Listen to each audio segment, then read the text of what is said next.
I'm a big fan of Matt Wolf's other documentaries, including Wild Combination about musician Arthur Russell and Teenage about, well, teenagers. Today we're back with the crew to talk about those years we wish we could forget. We're welcoming back Shireen Bargi, who is a producer on 112BK, and Mira Al-Rahim, who edits our podcast.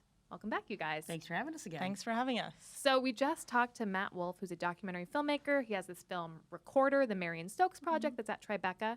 And he has this other film called Teenage. Did you guys like being teenagers? Do you want Well, to take this first? Oh, yeah. Yeah, Shireen, Yeah. Were your teenage years good to you? So I think like every generation of teenagers are shaped by the socio-political and economic events of the time. And I grew up in Iran, so my teenage years were in Iran, at a time when the country was still very much traumatized by the 8-year war that we fought with Iraq. This is a 1988 war, and also the trauma of the revolution that happened in 1979. So I feel like while I was a teenager, I had to like figure out who I was while navigating all of these traumas, including the traumas that were passed down onto me from my parents. So being a teenager wasn't exactly like a happy-go-lucky experience. I mean, it like, isn't for anyone, probably, It right? probably isn't for anyone. Like, I speak to my husband who was a teenager during, like, post 9/11. And, like, the things that he tells me, being a Muslim Iranian kid growing up in those circumstances is just, like, also, like, really traumatizing. I mean, I thought I had it bad, but I was like, ooh. Anyway. Mira, what about you? If you could go back and redo your teenage years, would you? Well, just on a quick note, you really set the bar very high because I feel like all my teenage problems are really just extremely minimal compared to like living in a repressive theological regime. But that's just to say, no, I wouldn't do them again. I actually don't understand anybody who idealizes childhood or teenagehood for that matter. Wait, but okay, so I want to draw, for me, there's a distinction between idealizing childhood and idealizing teenagehood. But do you sort of see them as a continuum? God, that's a good question. No, actually, no, I actually feel similarly to you. I do see them as being two distinct periods in one's life. That said, I wouldn't go back. I had a particularly rough time with puberty, and that's another thing that we should also clarify. Are we talking about post-puberty or pre-puberty? Because like puberty can be something that happens before you even become a teenager. So like where are we at? That's true. I mean, I guess, teenage by virtue of the word is 13 to 19. Oh, And puberty can happen, at It's any... just so not cute, MacKenzie. It's just like, my skin was greasy, like you're awkward. And I feel like kids are just getting more and more awkward these days too. Oh yeah, are you guys scared of teenagers today? I'm horrified by them. I seem to be the only like misanthropic one about this point. You're being terrorized in your workplace. I'm being terrorized by these teenagers that drop very indecent photos into our like phones. Like Shane keeps on getting dick pics. They airdrop dick pics They to you? airdrop dick pics. Teenagers are terrifying. They actually are. But can I just say that you have to cut them some slack? I mean, obviously, when I got airdropped dick pics, I was like super mad. Mira and I were having lunch, and I was actually like a crazy. But I saw like a bunch of teenagers giggling, and like a crazy person, I was just like running around saying that who sent me this picture? I know it's you. Get off my lawn. You looked absolutely unhinged. There was Yeah, I was like, who is? crazy. And then I was like, they're the worst. Like teenagers, like cancel teenagers. Like thank you. like ban teenagers. But That's then the hot take. Teenagers I- are canceled. They are.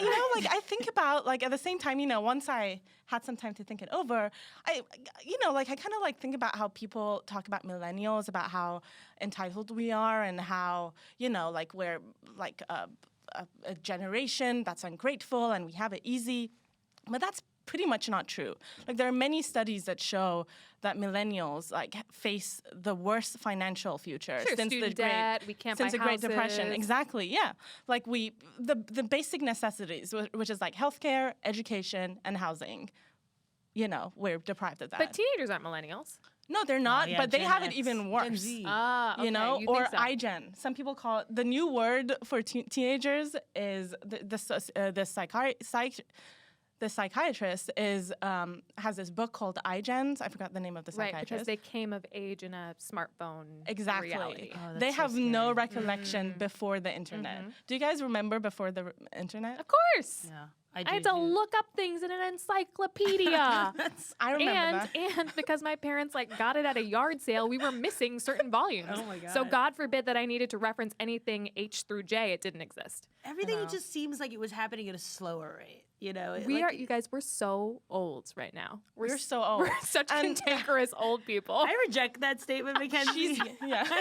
I know. Wait, I'm in how the many prime years of out my of youth. how many years out of teenagehood are you, if you don't mind my asking? No, I don't mind at all. So I'm 24, soon to be going on 25, next month, basically. Okay, so this is my question: is that you actually feel somewhat close to teenagehood, but you are still terrified of them? Yeah, absolutely. Can you no longer remember what it's like to have that unbridled teen spirit? You know, here's another thing that I think it's specific to my circumstance. I went to boarding school, and my teenage experience as a result was very restricted. I was constantly being monitored as to where I was. There wasn't really much room to do any of that rebellious stuff that I feel like is really a hallmark of teenagehood.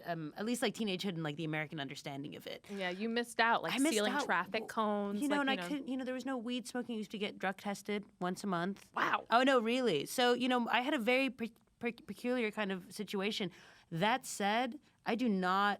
They can't make any decisions for themselves. Everyone is constantly making choices for teenagers, and I hated that. And I still hate that to this day. I cannot stand the idea of relinquishing my autonomy at this point is so I couldn't. I don't know. I think that teenagers, if we if we have it this bad, I feel like teenagers are probably going to have it worse. But that's and the I thing feel like their future is very much going to be even more messed up than our future. I mean, I both in think that's a terms of, hallmark of environment. being a teenager, right? Is yearning for more freedom, but you're still caught in this in-between place. And one of the really interesting things about Matt Wolf's film, Teenage, is he talks about how being a teenager is actually a social construct that is relatively new.